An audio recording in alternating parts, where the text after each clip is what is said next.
Srimad Bhagavatam, Canto 1, Chapter 6, Text 11. After my departure, I passed through many flourishing metropolises, towns, villages, animal farms, mines, agricultural lands, valleys, flower gardens, nursery gardens, and natural forests.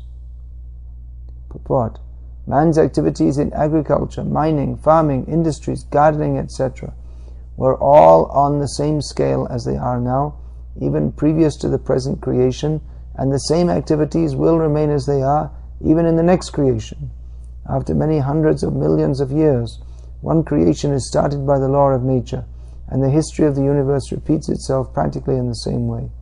The mundane wranglers waste time with archaeological excavations, without searching into the vital necessities of life. After getting an impetus in spiritual life, Sri Narad Muni, even though a mere child, did not waste time for a single moment with economic development, although he passed towns and villages, mines and industries. He continually went on to progressive spiritual emancipation. Srimad Bhagavatam is the repetition of history, which happened some hundreds of millions of years ago. As it is said herein, only the most important factors of history are picked up to be recorded in this transcendental literature. Om Ajnana Timirandhasya Jnananjana Shalakaya Chakshuram Militam Yena Tasmai Shri Gurave Namaha Vandeham Shri Guru Shri Ataf Padakamalam Shri Guruna Vaishnavangscha Shri Rupam Sagrajatam Sahagana Raghunatam Vitam Tam Sajivam Sadvaitam Savadhutam Parijana Sahitam Krishna Chaitanya Devam Shri Radha Krishna Padan Sahagana Lalita Shri Vishakhan Vitamscha. Hare Krishna, Krishna Krishna, Hare Hare. Hare Rama, Rama Rama, Hare Hare.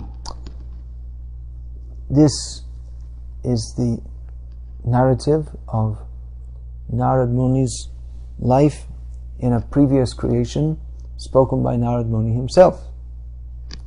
He's talking about how he left whatever was left of his home, didn't appear to have a father, and then his mother also died, and he was only a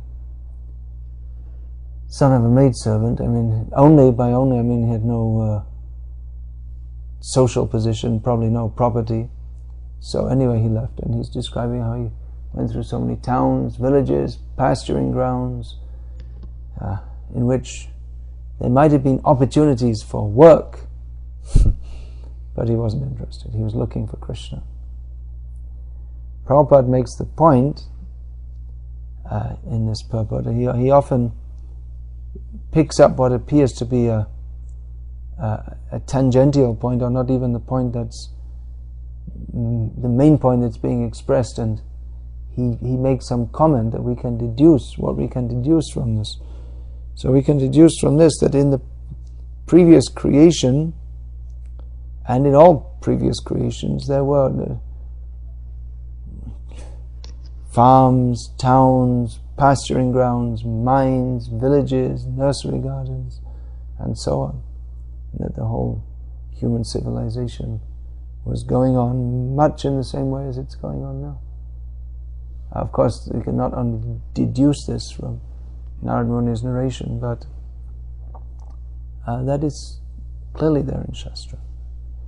That how bhutva praliyate, how again and again Krishna states in Bhagavad Gita, this material cosmos is brought into being and is again and again destroyed. Now, this goes against the modern misnamed scientific paradigm, because what is considered scientific is not very scientific at all. I'm reading a book with an overview of modern science, and having read Prabhupada's books, it's especially Life That Comes From Life, Prabhupada gives us the eyes by which we can see Ajnana Timirandhasya Jnananjana Shalakaya Chakshuran Militam Yena Tasmai Shri Gurave Namaha. Opened our eyes to see how these scientists, they're talking so many. I was just reading how this happened and that happened, and so many things they're talking about, how the earth came into being, and then there was the atmosphere was like this, and then it was bombarded by meteorites, and then this happened and that happened, and different amino acids were formed, and they formed into proteins amazingly, because it's not possible. They even say themselves, because even the simplest protein, it's he gives the example, first of all you have to have the amino acids formed, and then for a protein for it to work, which are the building blocks of life, you have to have them, all the amino acids have to be in the right order. So it's like something like 1,000-letter word, and every letter has to be in the right place, otherwise it's spelt wrongly. So in the same way, every amino acid has to be in the right place, otherwise the protein doesn't work properly. And of course it doesn't work anyway if it's not inside the body, which is its only place where it can function, or not within a cell. So the probability of amino acids forming into a minimum 1,000 chain in the right order, so that the protein can work, and then not only one but others also, so they can interact with each other. Of course, that's still not life, but they're speculating on how life formed by chance.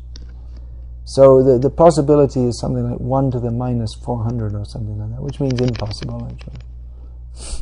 Even if the conditions which they speculate on, the perfect conditions for it to possibly do so, were there. So they speculate like this, and then they say this happened and that happened and something else happened, and they give a whole story, and it sounds quite plausible unless you realize that it's just total speculation. There's absolutely no proof whatsoever that any of this happened. It's just absolutely, it's science fiction. That's all. Usually they say science fiction in the future, but this is science fiction in the past, and they're passing it off as science, which Prabhupada very succinctly defined as cheating, which it is. So, but then it comes back to, well, it's amazing how this happened by chance. It's practically impossible, but it must have done, because the proof is that we're here. Wonderful logic, superb logic. It's so foolish that their explanation might be wrong. They don't consider, but our explanation must be right because we're here, and that proves that it's all right. That all our explanation is right. And of course, if you go to an overview of science in 20 years' time, it'll probably be a different fairy tale that they tell, because based on latest discoveries in which we found that actually this couldn't have happened, and so, all right, so let's rewrite the script a little bit and pass it out as science and teach it in the schools. So this is, I say, science fiction. They have some fantastic things. They dare to speculate on the nature of the cosmos, and they have all these theories about the Big Bang, and then there must, and gravity, and so, well, we don't. There isn't actually, from what they can observe, there's not enough mass in the universe to make the gravity go on. So they've speculated that there is a huge amount of unseen mass, dark matter, which you can't perceive, but it must be there, otherwise how could there be gravity? And then where does it all go to? Well, then there's black holes, because there must be, because it's a house built on a house on a house on a house on a house, but the foundation is a quagmire. So don't be. But when one story collapses, they just rebuild it with another fairy. When I'm saying when one story in the house or one story in their fairy tale collapses, and they find that some new discovery, and whatever they say is not actually true, then then they make up another story. And there's so many things. So many things. Previously, they thought that life could not exist deep in the ocean because the pressure there is so much. But it's full of life, as they first discovered when in the 19th century, they pulled up the first transatlantic telegraph cable for repairs, and they were astonished to find it covered with mollusks and clams, because it's so deep. There shouldn't be any life there, but there is, and I don't think even to date they've come up with any explanation of how it can exist. It's just, and there's so many things which just don't fit their theory, and it's like that all over the world. In practically every sphere of so-called knowledge, they're just teaching lies. That Prabhupada is talking about archaeology, and anyway, why should they waste their time digging up bones to try to find out what happened in the past? We can tell you what happened in the past. That people were in Maya and they died, and that's why the bones are there. And you'll also become some bones which someone can dig up in future, and when they're in Maya. So you can all perpetuate Maya and they're thinking about, well, the future generations, what should we do for, and they how the future will know about us, and they bury some things like a Coca-Cola and all features of modern life, so that people in future can find out what civilization at present was life, or if life is wiped out on Earth, then people coming from motherships from the center of the Earth, or from another galaxy, they can come and drink Coca-Cola, and maybe they can bring Coca-Cola. Coca-Cola will live forever. They will bring it to their own galaxy. And insanity. They think we have to, for the sake of preserving knowledge, we'll bury all these things in a few books and this and that. But what about yourselves? You're thinking about leaving this legacy for the future. But what will happen to you? What will happen to you? And well, when we die, everything is finished. And why are you so bothered? Why are you so bothered to discover all these things? Anyway, you're going to die. So, and if it's all finished, then what's the point? Why are you so concerned that in future the human race will discover that we were drinking Coca-Cola, and that's why there's no human race left? And so the insanity.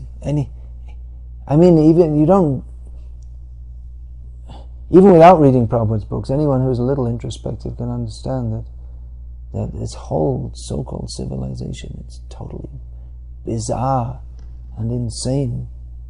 Yeah. And their idea that we just popped into existence by chance, and then after some time some meteorite will crash into us and it'll all be over, or the sun will burn out, or the earth will enter the sun and it'll all be over. Or even the Christian or Islamic idea that there was nothing and God created everything, and then there will come a judgment day and it's all over. And who is this God anyway? What are we, some kind of toys that he's playing with, or what is this? What's the point? It's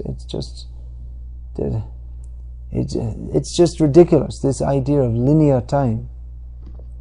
But here we find in the Bhagavatam, in the Shastra, it appeals to our intelligence that the idea of circular time, that there is creation again and again, and because the tendency to not be Krishna conscious is there in the jivas, and it happens.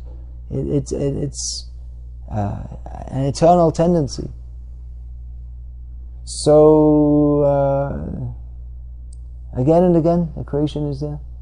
Again and again, it's wound up. Again and again, things go on.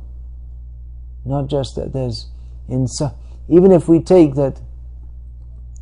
What was that bishop said? The earth was created how long ago? That was accepted in Christendom for so many years. One Bishop Buckley or something did some calculation according to the Bible and said that the earth was. The earth was created 5,000 years ago, 6,000 years ago. And that was considered knowledge, because it's according to the Bible. So, and even there are some people, some Bible bashers, who still say that, right? They still say the earth was created 5,000 years ago. And then the day of judgment will come after 2 weeks or so. And when it doesn't come, then we'll put it back by another couple of years, and they'll go on their whole life like this. And so that puts the whole history of the material world, the whole history of the human race for about 2,000 years, and it's just a 3,000 years maybe. It's just a blip in time, and in the meantime, all those who don't bash their Bibles, they all go to hell forever, to burn in hell forever. Oh, what is this nonsense? God out of His infinite love created us, and out of His infinite love He sends us to hell, most of us to hell forever, because we're not in some particular sect of some church. You know that story that about the suicide case? The man's about to commit suicide, and someone comes up and says, "Hey, you're going to commit suicide. Don't jump off the bridge." And said, "Well, I'm fed up with life. Have you read the Bible?" "Yes." "Okay, what church are you in?" I'm a Baptist." "Oh, me too." "So which kind of Baptist are you?" I don't know. I'll make something up. I'm a Reformed Baptist. "Oh, I am too. That's great." "So which Reform? That of 1812 or 1917? 1812. "Jump off the bridge, you pagan. Die forever. Burn in hell forever." So only those who are members of the 1917 Reformed Baptist Church, only they can drink the blood of the Lamb and live in the eternal McDonald's in the sky forever, and all the rest will roast in hell forever. So as Bhaktivinoda Thakur pointed out, well, he gave a synopsis of Christianity there, that God became a man and then died. Oh no, first of all, there was someone ate an apple, and as a result of that, man is living in sin forever. But God, being compassionate, became a man, and then He died, and then He came back again, and therefore God was killed. Strange idea. And then he came back after 3 days, although he was dead. God was dead. Nietzsche was right for 3 days. Then He came, and then He released mankind from the scourge of their foremother having eaten an apple. So this is their theology in a nutshell. So as Bhaktivinoda Thakur pointed out, no intelligent person could believe this. No intelligent person could accept this.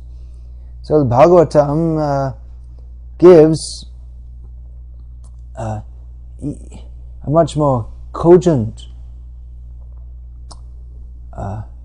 insight into reality. Of course, how much can we understand, because we have tiny intelligence, but the Shastra is given to appeal to the intelligence of intelligent people, and that's a great difference between the Bhagavad Shastra and the Abrahamic religions, in which they tell you that, well, you just have to believe it. You have to believe it, and that's all. And if you don't believe this, then you just believe and you're saved, and if you don't believe, then you're doomed forever.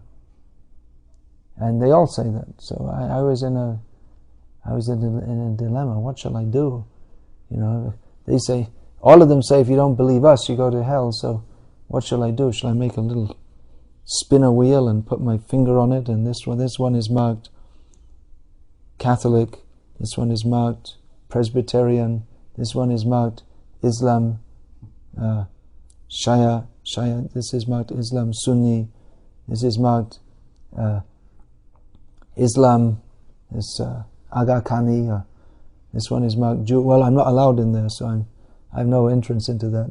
So I'm finished anyway. I'm just a Gentile. So what's the hope if I'm not a Jew? If it's only the Jews are the chosen people, I'm not chosen. God already rejected me, according to the Jews.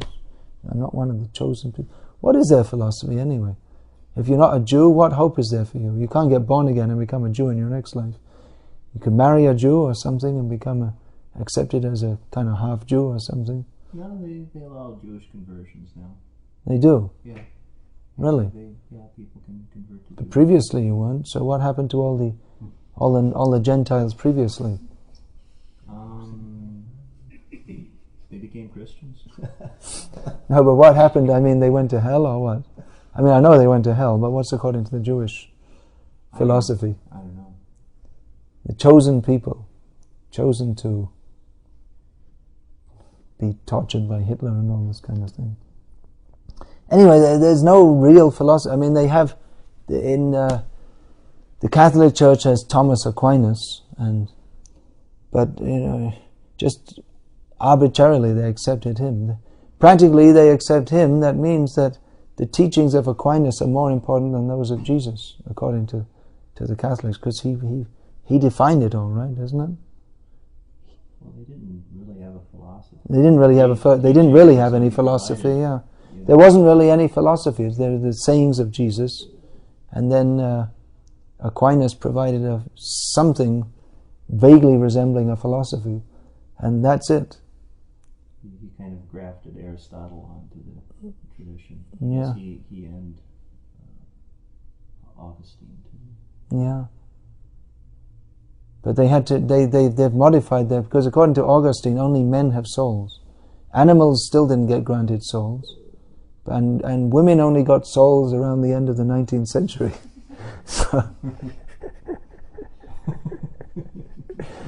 So lucky for you. It's foolish, just foolish. I mean, how intelligent. Well, I mean, I can understand how science rejected Christianity. More or less, it rejected Christianity, but science itself is it's a more sophisticated foolishness. All the things they say, and the cheating is so deep. It's so deep how they make up all these things, and this happened, that happened, something else happened. Maybe about 20 years ago, I was on a plane. I was looking over my shoulder at someone's popular science magazine, which says that nowadays scientists think that life arrived on Earth through meteorites, because they found out that practically it's impossible, according to their theories, that it could have come up by evolution. So it must have evolved somewhere else. It's kind of passing the buck onto the meteorites. And then it said this happened so many thousands of years ago. Then after that they write, this happened about so many years ago, and then this happened, and that happened, and this happened, and that happened, and then there were dinosaurs. And it's all just based on a total speculation that life arrived by meteorites in microbiological form, and then this happened and that happened. This happened, that happened. No evidence whatsoever. But they're writing this happened, that happened, as if it's a fact, as if it's a scientifically confirmed fact. So it's amazing the level of cheating that goes on. What's it like among young people in America nowadays? Most of them believe all this stuff, or they doubt it, or what? There's a lot of people getting into New Age, which I guess New Age is a kind of rejection of the accepted paradigms, but without anything really to replace it except some vague mysticism. But is that a? They either will accept this programming and be successful college students and whatnot, or they don't and they become very angry, bewildered youth. Then they become devotees. Well, that's hopefully that's like Jai Vedamar said that all the real hippies became devotees. They dropped out and looking for something else. So the real hippies became devotees, but it's like that nowadays. But it's quite a big movement, isn't it? It's not just kids. No, there's masses. What they call the Goths. We were talking about this yesterday. They all dress in black, and they're all, they hate the government and the establishment and science and Christians. They feel cheated by everybody, so it's kind of. Wow, that sounds good preaching field. Yeah. So they kind of reject everything at that point. All religion's wrong, all science is wrong because they were cheated once, and but it's good. I don't know. It's good to talk to them. And society hates them too. Yeah. What do they do? How do they get their bread and butter? They don't reject that, right? You got to eat something. You can't talk. You can say you reject society, but it's very difficult to totally reject it. This is what we should have our farm communities, alternative living. This is the real alternative, with real philosophy. They can make good missionaries, Goths. They become devotees because they have a feeling that we already rejected this society. Where are they? They're all over America? Not in London. Is it? I never heard of it till yesterday when you told me. Oh, they've been around for years. Is it? It just so how out of touch I am with the Western world. Goth is derived from Gothic by any chance? Why? I don't know. It's cool or something. Well, Gothic wasn't a rejection of that was like mainstream. Well, I don't know. It's been co-opted for that kind of Anyway, whatever. It's kind of a counterculture, kind of not. Well, that would be a good field to preach among. We're going to the universities and this and that, but maybe a more ripe field would be instead of trying to get the straight kids, maybe we could go in for the Goths. So they're already more intelligent, in as much as they've seen through the cheating. They're like college dropouts, or what?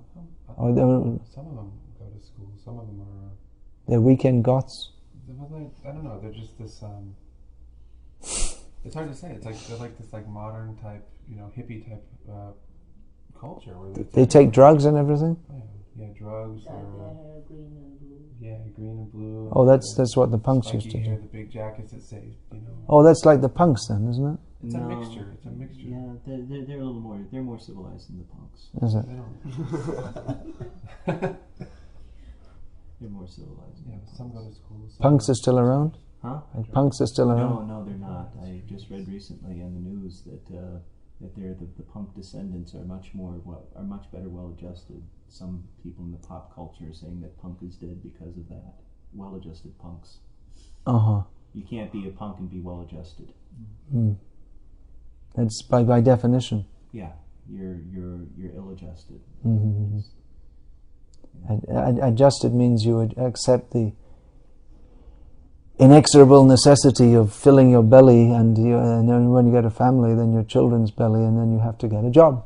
That's it. We're all sucked into this society. That's why Prabhupada, his revolutionary program, I don't think our devotees have understood. Our devotees don't want to be revolutionaries anymore. They want to be part of modern society. But the revolutionary program, living on the land and producing your own food, this is most revolutionary because you just cut out of, without money, because you just cut out of the society. That's actual rejection. You grow your own food, you produce your own necessities, and you don't need to have anything to do with the modern society at all. You don't have to interact with it, except for the sake of preaching. Of course, it's difficult because of land laws and all this kind of thing, but Prabhupada had that vision. He said in India, he said that there's so much land unused, he said, just take it and occupy it. He said, well, what? Well, the government won't allow it. He said, it doesn't matter, the people will support us. Prabhupada was quite revolutionary. Maharaj, isn't there something like, just the way the world is today, that we would like to have farm communities and we should have them, but there's still for a long time to come, there's going to be some reliance on technology and modernism. For example, what might happen to India if India didn't, If India didn't produce technologically, then Pakistan, with their very minor technology, would overrun India. Yeah, destroy the temple. India's far more technologically ahead of Pakistan. Not keep its nukes and everything like that. It's like... Yeah, it's a consideration. Well, and the Pakistanis, they can also chant Hare Krishna. The power of Krishna consciousness there is not impossible. It's not impossible. It was thought impossible that Westerners could chant Hare Krishna. So if Westerners can chant, then why not Sindhis, Baluchis, Punjabis, and all the rest of them over there? It might require significantly changing their society in one sense, because Westerners. Pakistani culture is in many ways it's very similar. They're already Indian in so many ways. They speak the same language. They eat the same kind of food. They dress the same way. I mean, it's not traditional Indian, but they're not. Many Indians dress the same way as them, which is not Indian. Actually, it's not traditional Indian. Salwar kameez, men and women, everywhere in Pakistan. That's all they wear. You do see a few saris, even Muslims. But I guess I'm referring to kind of like the government and the culture that it's. That if you try to be some sort of religion, we've seen that gradually over time in Pakistan, that the Hindu, groups have been, gradually wiped out. That's not true.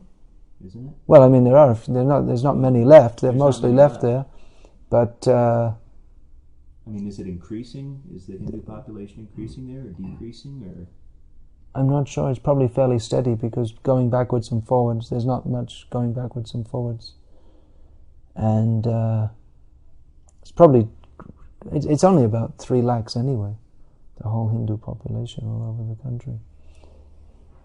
But they're into their religion more than you don't find this kind of secular Hindu like in India, who are not interested in religion. They're all into it. So under what conditions, social conditions or things could, like Krishna consciousness in Muslim countries actually flourish? It's a big question. It's the Islamic world is it's the one frontier which ISKCON hasn't really made much inroads into. But I'm sure if we try for it, then in Krishna will show sooner or later some miracle will happen. There are Muslims in the Western world. They're taking up. Iran is by far the most ripe field so far discovered for preaching Krishna consciousness. And if the society changes there, if it went back to the openness of the Shah's time, relative openness, it's not really openness, but even in the present conditions, there are so many devotees there. So that's a good field. And there are Muslim devotees in Pakistan also. But it's very secret, because it's very dangerous. There's a law in Pakistan: if anyone tries to convert a Muslim to any other religion, there's only the mandatory punishment. The judge has no choice but Fasi lagana, hanging. That's all. There's no life imprisonment or reprieve, nothing, no choice. But it's such a hypocrisy, and they kind of like so much into conversion of other people, Such a hypocrisy, because they want the whole world to be converted to Muslims. Well, they believe in it. We want the whole world to be converted to Krishna consciousness. Actually, you can't convert anyone to Vaishnavism, Bhakti-Siddhanta Saraswati said, because everyone is a Vaishnava. It's a little different. One thing, I know you're very much into comparing the social conditions and how they give rise to movements and this and that. But one thing we should remember is that Krishna consciousness is, because it is the Jaiva Dharma, is the inherent nature of the soul, that although we may say it may arise in certain social conditions, and Prabhupada said that Krishna created the hippie movement to facilitate my preaching, the Krishna consciousness is not dependent on social conditions. It's not that social conditions have to change before Krishna consciousness can be accepted. It may act as a catalyst, or it may be helpful in that. It may appear to be so, but ultimately the major factor in Krishna consciousness being spread is Krishna's mercy and the desire of his devotees to bring that mercy to others. That's why I'm on my juice fast, because I have a certain problem which is causing much inconvenience. Did you turn that over? Turn that tape over? Yeah. Oh, you did? Okay. I'm gonna know some in the airport.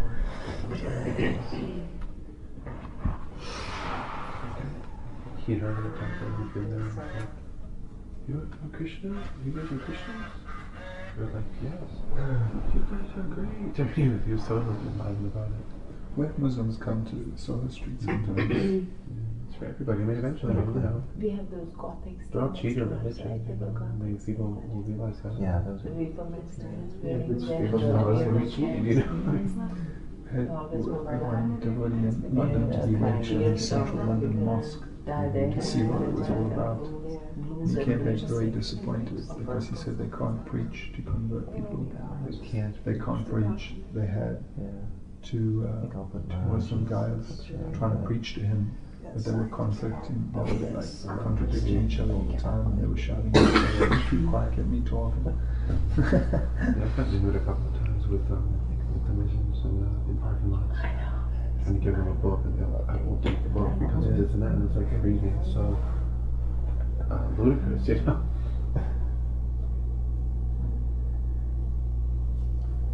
There's still punks in England. Yeah. There's still a small pocket of punks. You see them occasionally. Do they realize they're dying? Well, they must do, because there's no... you just see the odd punk. They have some clubs still where they hang out, but very few. I always thought the Goths were like descendants of the punks. Yeah, it's like a mixture. It's like a new age mixture. Yeah. And when you had the straight edge movement, that was kind of a, I don't know if it was an offshoot or, you know. One thing's for sure, we have a lot of work to do. We have to establish these farm communities, preach in the Islamic world, and then even within our own movement there's so much preaching to get it, and to get things in the right shape, and a lot of work to do. Prabhupada has very kindly left us a lot of work to do. So, sounds like the Goths is an exciting preaching field. Needs lots of prasadam, right? Yeah. A lot of them are vegetarians. Yeah. Vegans, probably. Well, vegetarian or vegan, both. I know a lot of them come out of this one. You've heard of Skinny Puppy? No. It's like an English group. They advocate vegetarian like big time. They're from like the late 80s. A lot of them come from there. Late 80s. What's that? Anyway, I don't know. Like the band is from mid 80s, late 80s. That's where this band comes from. A lot of them are into that. Skinny Puppy. They believe that what we do, the animals should be done to us. They sing about it. It's kind of interesting. So a lot of them are vegetarian, or they can accept it very easily. You tell them, oh, Give them prasadam. We have a lot of work to do on many fronts.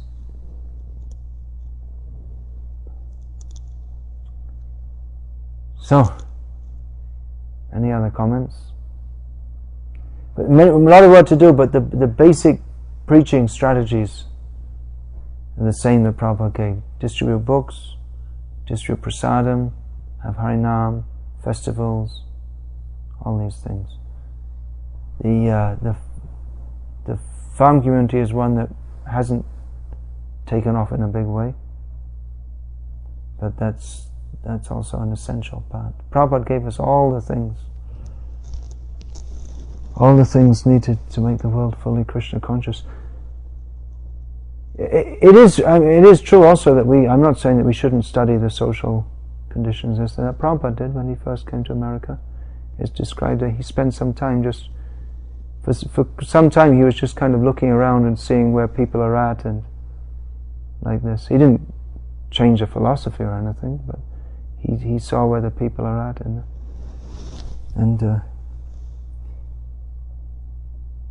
So because some kind of cultural meeting has to be there. You have to. It's communication. So.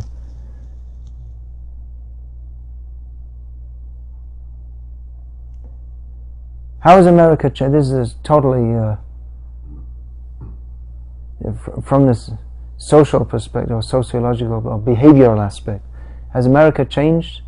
How has it changed since 9/11, 2001? There's been a big change in the outlook of the American people.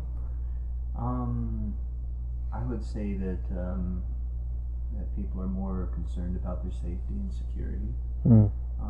They're much less suspicious of military than they used to be. For example, when Just see, it's a military conspiracy.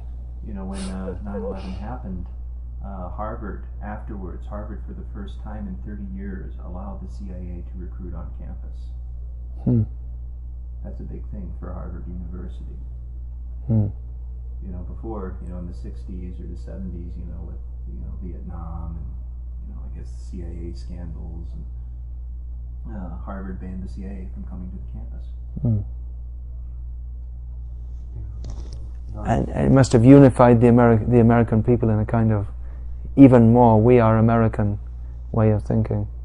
Well, it especially scared academia a little, shook them up a little bit, that they couldn't go around preaching their liberal,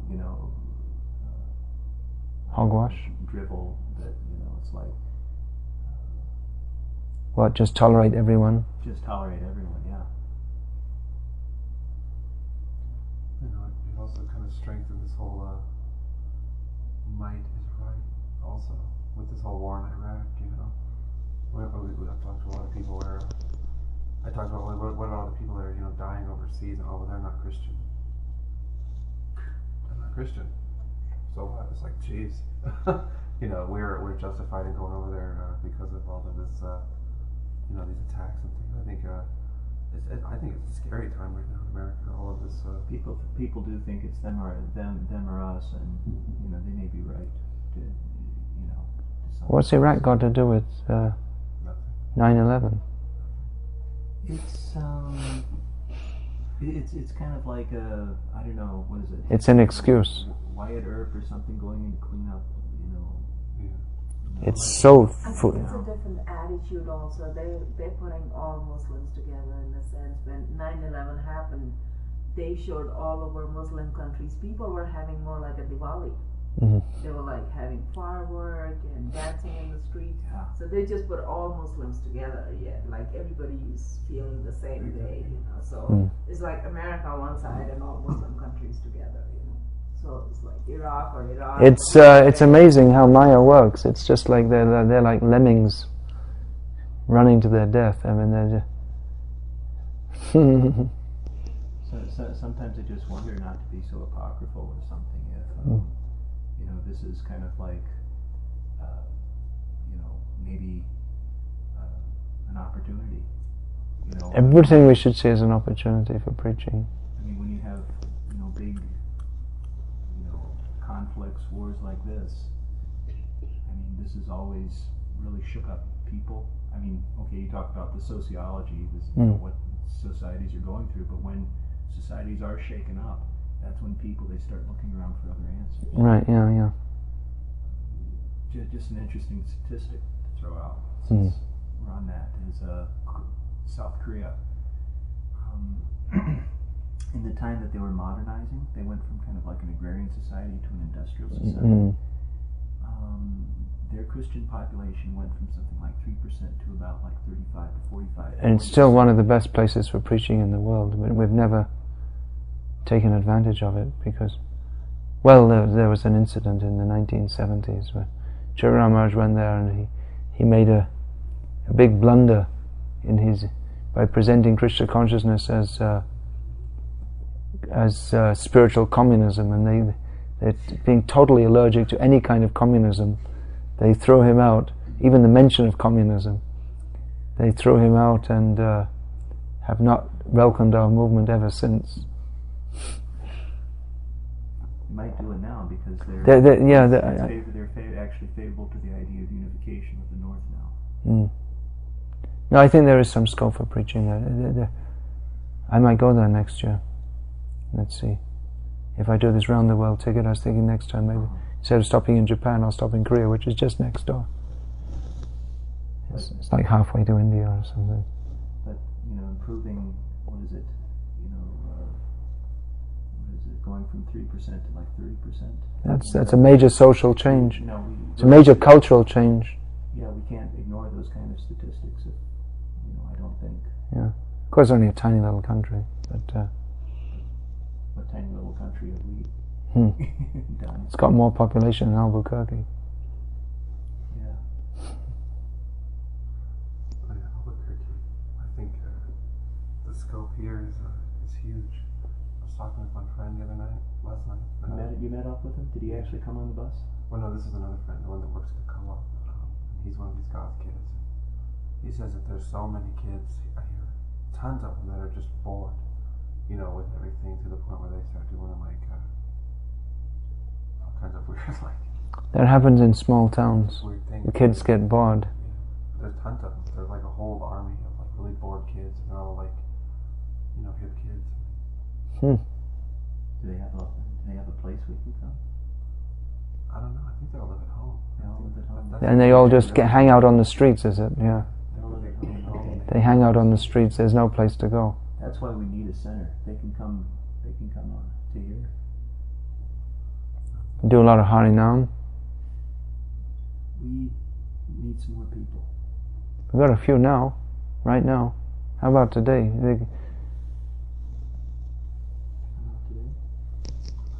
Where do people congregate on Sundays, if at all? Well, let's see, we used to go down by the university, but Sunday not too many people are on the streets.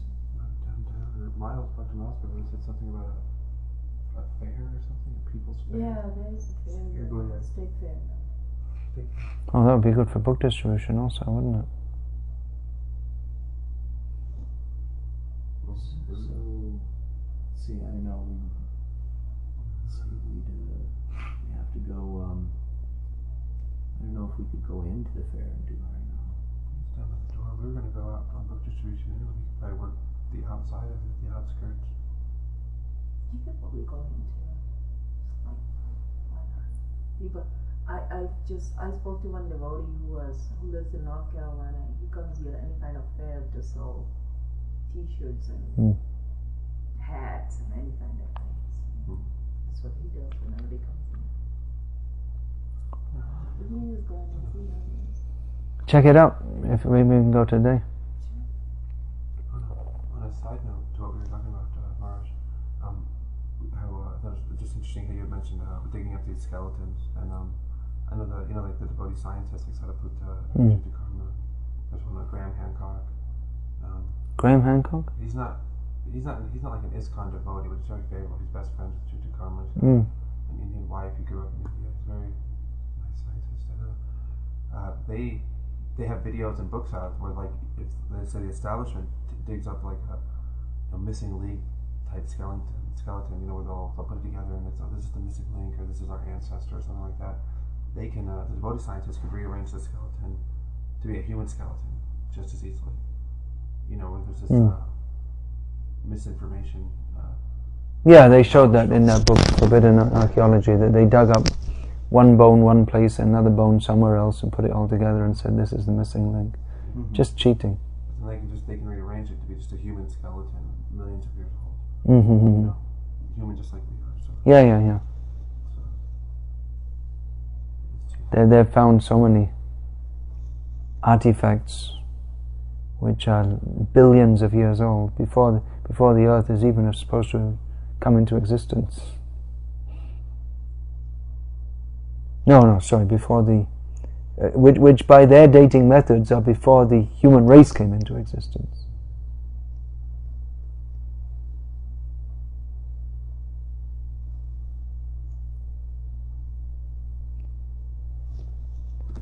So it'll have its effect, their work.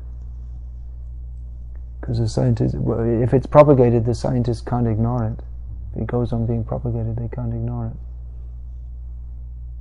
They'll just put their dates back, that's all.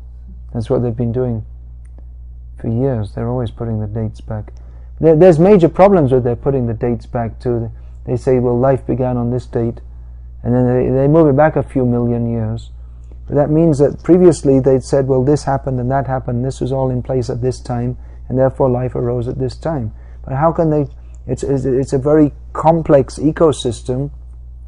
So how can they change the dates of all of it? It's really cheating.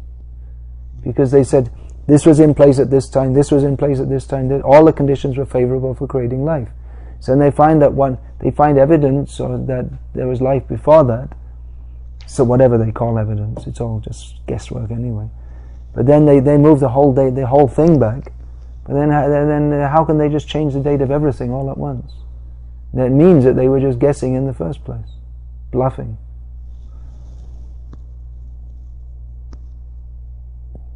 It's not. I mean, Prabhupada in Life Comes from Life, in layman's terms, just showed how they're cheating. It's not that difficult to do.